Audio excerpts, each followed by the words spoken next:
Dans le vacarme du monde, un morceau de tissu est devenu une cible. Il ne dit rien. Il ne frappe personne. Il n'exige rien. Il est là, posé. Sur une tête, sur une dignité. Et cela suffit à provoquer des tempêtes. Les rues sont pleines de corps qu'on n'attend plus. Des femmes que la nuit efface. Que les trottoirs usent, que les écrans avalent. Des visages sans nom, des noms sans mémoire. Chaque jour, des femmes tombent, sous les coups. Dans les foyers, dans les silences. La moitié du temps, l'alcool accompagne la chute. Mais personne ne crie. Les femmes se vendent dans des vitrines éclairées. D'autres jouent à survivre dans l'industrie du plaisir. Les cendriers débordent. Les draps mentent. Les regards achètent. Des poitrines sont ouvertes, recousues, redessinées. Des visages tendus, refaits, remplacés. Comme si le corps féminin devait être constamment réécrit pour mériter d'exister. La pornographie tourne jour et nuit, et chaque seconde, des enfants tombent dans ces pièges. Des actrices disparaissent dans des overdoses, des contrats, des silences. Le monde regarde, mais ne voit plus. Et pourtant, c'est sur un foulard que se posent les projecteurs. Un simple voile, ni arme ni cri, juste un choix. Et ce choix dérange. Il ne vend rien, il ne s'exhibe pas, il refuse les codes du marché.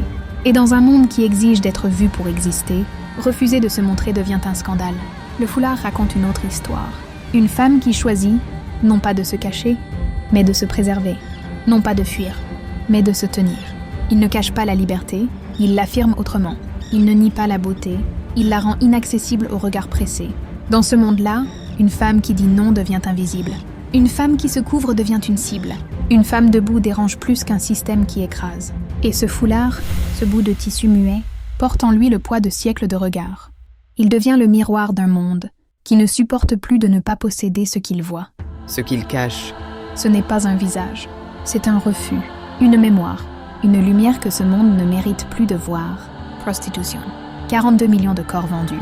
Majorité, femmes et filles. 6 victimes de traite sur 10 sont sexuelles. C'est légal dans plus de 70 pays. Et ça tue.